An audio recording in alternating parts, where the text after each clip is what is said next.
राधे राधे। देखिए, हम आ चुके हैं फिर से एक नई वीडियो लेकर, जिसमें जन्म कुंडली अध्ययन पार्ट सेकंड। देखिए, आज हम इसमें सीखेंगे कि ग्रहों को समझना। आज हम इस वीडियो में ग्रहों को समझने का प्रयास करेंगे कि कौन से ग्रह पाप होते हैं, कौन से शुभ होते हैं। ये हम समझने का प्रयास करेंगे। इससे पहले वीडियो हम भावों को समझा चुके हैं कुंडली के, कि भाई ये कौन सा भाव होता है और इस भाव से क्या देखा जाता है, इस भाव के स्वामी को ये बोलते हैं। ये हमने पहली वीडियो में आपको बता दिया। और जिन्होंने भी अब पहली वीडियो नहीं देखी, तो वो मैं लिंक डिस्क्रिप्शन में डाल दूंगा, आप वहां से उसको जाकर देख सकते हैं। तो देखिए, आज का हमारा टॉपिक है ग्रहों को समझना। देखिए, अब कैसे इन ग्रहों को समझेंगे। पहले हम समझेंगे कि कौन सा ग्रह शुभ है, कौन सा ग्रह पाप ग्रह है ना। इनको समझेंगे, फिर उसके बाद इनको देखेंगे कि जन्म कुंडली में भावों के कौन कौन से ग्रह कारक होते हैं, कि भाई पहले भाव का कौन सा कारक होता है, दूसरे का कौन सा। इन चीजों को हम समझने का प्रयास करेंगे। पहले आ जाते हैं हम यहाँ पर।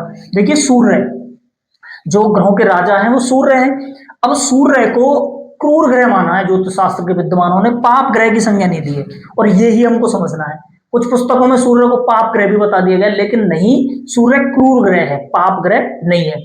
गुरु, शुक्र, बुध और चंद्र, देखिए ये चारों ग्रह, गुरु, शुक्र, बुध और चंद्र, ये चारों कौन से हैं? ये शुभ ग्रह होते हैं। गुरु, शुक्र, बुध और चंद्र, इनको हम शुभ ग्रह मानकर ही जन्म कुंडली अध्ययन करेंगे। और अगला है शनि, मंगल, राहु, केतु। ये चारों, शनि, मंगल, राहु, केतु, ये प्राय पाप ग्रह हैं। केतु ग्रह के बारे में अनेक पुस्तकों में अनेक जानकारी दी गई। कुछ पुस्तकों में केतु को बेनिफिट प्लैनेट भी माना गया, लेकिन आप प्रारंभिक रूप से हम सीख रहे हैं ज्योतिष को, तो हम इसको पाप ग्रह मान के ही चलेंगे। सूर्य कैसा है? क्रूर ग्रह। सूर्य सबसे अलग है। गुरु, शुक्र, बुध, चंद्र, ये शुभ ग्रह हो गए। शनि, मंगल, राहु, केतु, ये क्या है? पाप ग्रह है। और जब जन्म कुंडली में कौन से भाव के कौन से ग्रह कारक होते हैं, ये समझ लेंगे हम। अब आगे समझने का प्रयास करते हैं। देखिए, ज्योतिष शास्त्र में काल पुरुष की कुंडली के आधार पर ही ग्रहों का अध्ययन किया जाता है। अब देखिए, ये एक हमने मेष लग्न की कुंडली, जिसे काल पुरुष कुंडली भी कहा जाता है, उसके अनुसार हम समझने का प्रयास करेंगे कौन सा ग्रह किस भाव का कारक होता है। देखो, फर्स्ट भाव जो होता है ना, उसके कारक कौन होते हैं? उसके कारक, जो हमारा जन्म कुंडली का पहला भाव होता है, लग्न बोलते हैं, उसके कारक कौन होते हैं? सूर्य। यहाँ प्राय बैठने पर, अब कारक ग्रहों का मतलब क्या होता है? यहाँ प्राय बैठने पर कारक ग्रह शुभ फल प्रदान करते हैं। अब इसमें पूर्ण रूप से हम इस बात को नहीं मान सकते कि हर ग्रह कारक, कोई ग्रह कारक है जैसे या इस भाव के कोई ग्रह कारक वो उसमें बैठे शुभ ही फल प्रदान करेगा। हम कारक ग्रहों को समझेंगे। सूर्य लग्न के कारक होते हैं। दूसरा भाव है धन भाव। इसके कारक कौन होते हैं? इसके गुरु होते हैं। कारक ग्रह जिन घरों के कारक होते हैं, उन घरों में बैठने पर प्राय शुभ फल ही प्रदान करते हैं। ये समझना चाहिए प्रारंभ में हमको। पहले भाव के कारक हो गए सूर्य, दूसरे के गुरु, तीसरे भाव के कारक होते हैं मंगल। कौन होते हैं? मंगल। चतुर्थ के चंद्रमा और बुध, ये चतुर्थ भाव के कारक होते हैं। पंचम के होते हैं गुरु। षष्ठ के, छठवें भाव के मंगल और शनि। सप्तम के होते हैं शुक्र। अष्टम के कारक होते हैं शनि। नवम के गुरु। दसम के गुरु, मंगल, शनि और सूर्य, ये दसम के कारक होते हैं। गुरु भाव के कारक होते हैं गुरु, और द्वादश भाव के शनि। ये इनके प्राय भावों के कारक ग्रह होते हैं। अब ये आपके समझ में आ गया कौन सा ग्रह कारक होता। अब एक चीज और हम पहली वीडियो में आपको बताना भूल गए थे, हम इस वीडियो में हम आपको बता रहे हैं।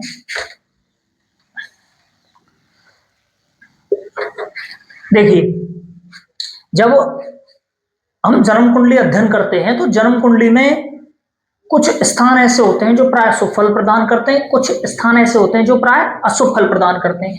1, 4, 7, 10, इनको 1, 4, 7, 10 इनको केंद्र के भाव बोला जाता है।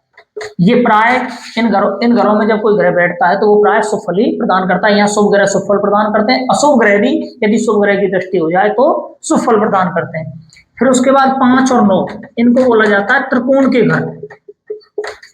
त्रिकोण के घर, केंद्र के घरों को प्राय विष्णु बोल दिया जाता है, और त्रिकोण के घरों को लक्ष्मी, इन दोनों का जब ऐसे पंचम भाव का स्वामी लग्न में बैठ जाए तो ये लक्ष्मी नारायण योग भी इसको ज्योतिष शास्त्र में बताया। ये बहुत शुभ फल प्रदान करते हैं। केंद्र और त्रिकोण के ग्रह यदि आपस में एक दूसरे से संबंध बना लें तो ये भी शुभ फल प्रदान करते हैं। फिर उसके बाद 6, 8, 12 ये त्रिक भाव है। ये ग्रह ये व्यक्ति के जीवन में बुरा फल ही प्रदान करते हैं। अब 6वें 8वें भाव इनको त्रक बोलते हैं, अर्थात जो मनुष्य के दुख का विचार होता है, मनुष्य के रोग का विचार होता है और मृत्यु का विचार इन तीनों भावों से ही किया जाता है। लग्न से भी किया जाता है, वो आगे का विषय उसमें समझेंगे। 6वें 8वें 12वें इन घरों में शुभ ग्रह अगर बैठ जाएं तो वो प्राय शुभ फल प्रदान करते हैं, और अशुभ ग्रह बैठ जाए जैसे कारक बैठ जाए, अष्टम में शनि बैठ जाए, निश्चित रूप से अशुभ है, निश्चित रूप से संघर्ष में बना देंगे व्यक्ति के जीवन को अष्टम के शनि। लेकिन ऐसे व्यक्ति का जीवन कैसा हो जाएगा? संघर्ष में होगा। एक उदाहरण से हम इसको समझने का प्रयास करते हैं। जैसे अष्टम भाव में किसी के शनि बैठे हैं जन्म कुंडली में, तो अब क्या होगा? अष्टम के शनि कारक होते हैं अष्टम भाव के, तो इस जगह क्या करेंगे? शनि किसका भाव है? आयु का भाव, व्यक्ति की आयु को लंबी कर देंगे, लेकिन उसके जीवन को क्या? संघर्ष में बना देंगे। जहां लोगों का काम एक बार में हो रहा हुआ उसका काम 5 बार में होगा। लेकिन यहां जब शनि सफलता प्रदान करेंगे तो वो सफलता कैसी सफलता प्रदान होगी? स्थायी सफलता होगी।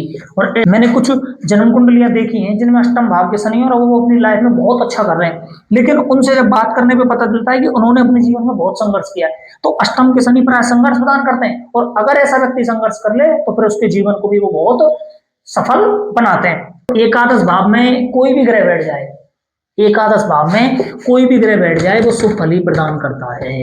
यदि अशुभ ग्रह भी बैठ जाए या शनि भी बैठ जाए या मंगल भी बैठ जाए तो वो शुभ फल ही प्रदान करते हैं। घर 3, 6, 8, 12 इनको तसड़ाया घर बोला जाता है।